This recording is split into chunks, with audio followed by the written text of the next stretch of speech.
Bienvenue à tous dans cette vidéo, on va voir comment vous pouvez tout simplement construire vos séances en calisthénie, comment vous entraîner en calisthénie. Donc on va parler essentiellement théorie de l'entraînement, ça va être très technique. Donc voilà, vous le savez, ça va être une dizaine, vingtaine de minutes sur la technique et comment construire vos entraînements en calisthénie. Pour ça, on va être obligé de définir ce que sont tout simplement l'intensité dans un premier temps. Donc en calisthénie, l'intensité correspond à la difficulté des figures. C'est un effort court, mais très difficile. L'intensité représente généralement 20% de ta charge totale d'entraînement. En faire davantage pourrait simplement ajouter une fatigue excessive sans réel bénéfice. Et on va voir pourquoi après. Exemple d'effort intense. Tu commences la calisthénie, tu viens de débloquer ton front lever. Très clairement, c'est très intense. Pourquoi? Parce que tu es capable de le tenir que quelques secondes, juste 2 à 3 secondes. Donc c'est ton intensité maximale. Pareil, si tu viens de débloquer l'équilibre sur les mains et que tu es capable de le tenir que 2-3 secondes, c'est un effort très intense. En comparaison, une pompe est bien moins intense qu'un équilibre. Même sans pompe, sont moins intenses qu'une seconde de maintien en équilibre. Pourquoi? Parce que quand on parle d'intensité, on parle de difficulté du mouvement et non pas de fatigue que ça te génère. Donc effectivement, sans pompe va plus te fatiguer et on aurait tendance à dire que c'est plus intense qu'une seconde en équilibre. Mais non, c'est bien la seconde d'équilibre en équilibre qui est plus intense que les sans pompe. À retenir, l'intensité c'est un effort court mais extrêmement difficile. Comment on répartit l'intensité dans un entraînement? Donc 20% du temps vous allez faire de l'intensité très élevée, donc la haute intensité. Et le reste du temps, 80%, vous allez faire de la moyenne à basse intensité dans vos entraînements. Et on va voir pourquoi après. Deuxième point, le volume. Qu'est-ce que le volume? Le volume, c'est tout simplement le nombre de répétitions et de séries réalisées et le temps sous tension, donc le temps que vous passez dans une position sur une figure ou par exemple sur du gainage ou n'importe quoi. En fait, le volume, c'est la quantité. Il faut le voir comme de la quantité. Volume égale quantité de travail. Comment on calcule le volume? En fait, votre volume, vous pouvez le calculer de n'importe quelle façon. Vous pouvez l'analyser sur un seul entraînement. Par exemple, vous avez fait beaucoup de répétitions, donc beaucoup de volume. Mais vous pouvez le calculer sur une semaine d'entraînement, un mois, une année. Il n'y a pas de règle. Exemple d'entraînement axé sur un volume à basse intensité. Maintenir un équilibre sur les mains pendant plusieurs séries de 30 secondes, c'est de la moyenne à basse intensité. Pourquoi? Parce que 30 secondes, vous maîtrisez la figure. Ce n'est plus réellement difficile pour vous. Alors qu'une intensité élevée, par exemple, serait des handstand push-up, si vous arrivez à faire qu'une pompe en équilibre, qu'une seule handstand push-up. Réaliser sans pompe, un effort prolongé qui développe ton endurance et ta capacité musculaire, c'est de la basse intensité. Pourquoi? Tout simplement parce que vous êtes capable d'en faire 100.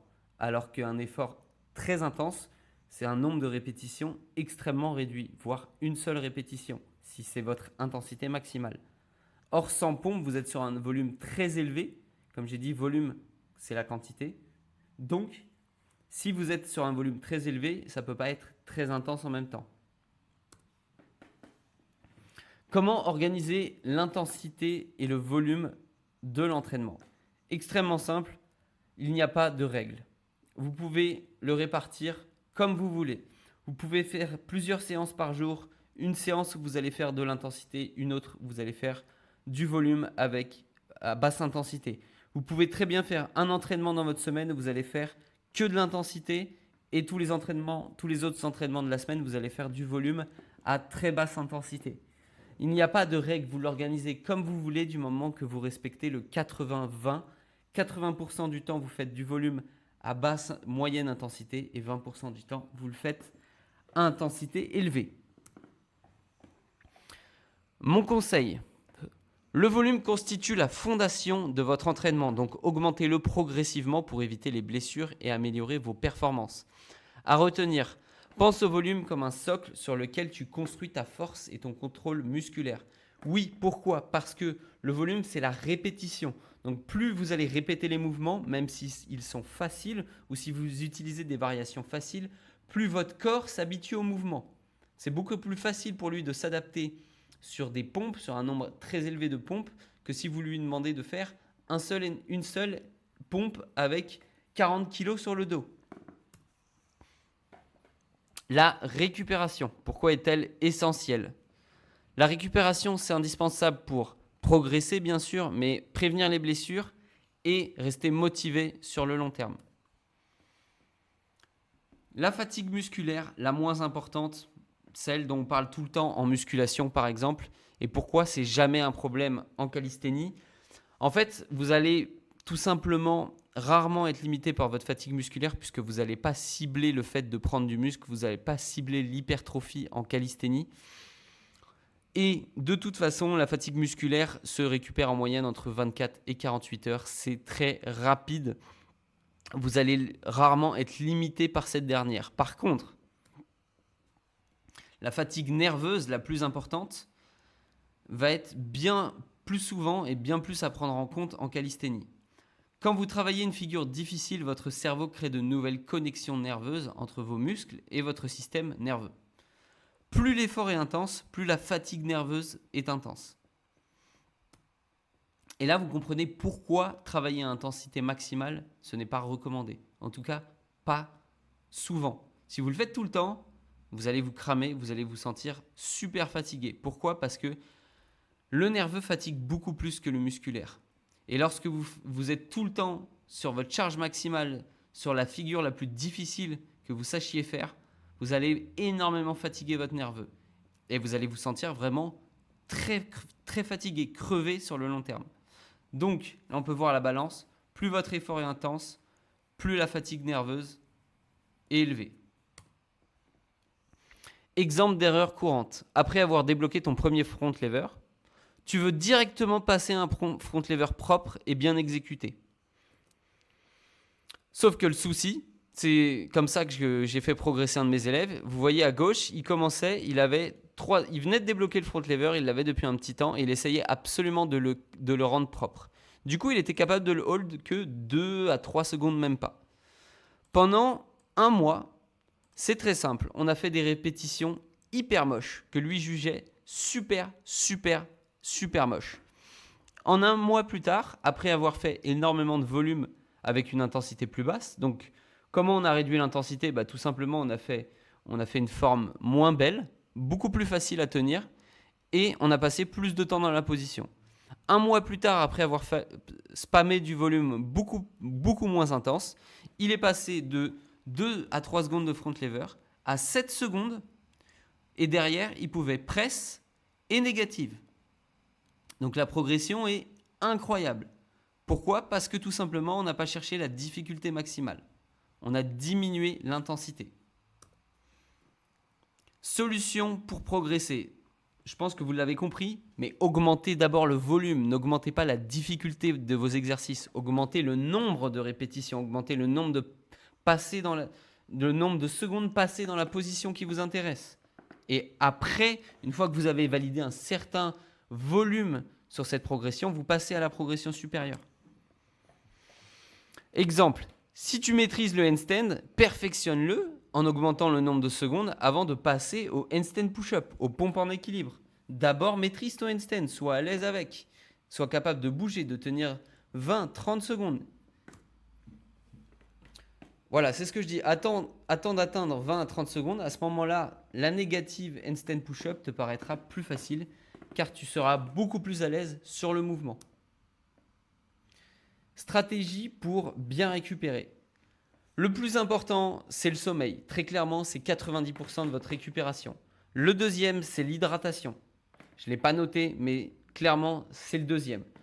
Ensuite, c'est la nutrition, manger équilibré. Et en troisième, vous pouvez faire du repos actif, de la méditation, des douches froides. Mais tout ça, c'est minime. Le plus important, c'est le sommeil. Dormez entre 7 et 9 heures par nuit. Super important. Pour une récupération optimale, c'est ce que je vous disais. Sommeil de qualité, hydratation. Je ne l'ai pas mis dans le graphique, mais c'est une erreur. Hydratation, repos actif, alimentation équilibrée. Et en dernier, tout ce qui est méditation, douche froide. Conclusion.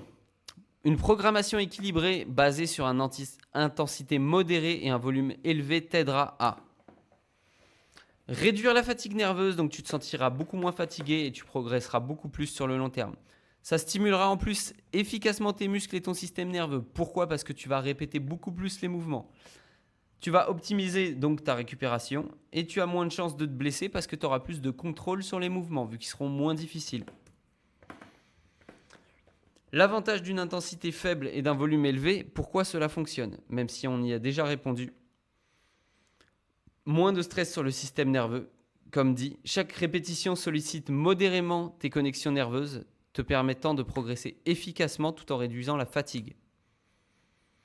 Adaptation musculaire, vu que tu répètes beaucoup plus les mouvements.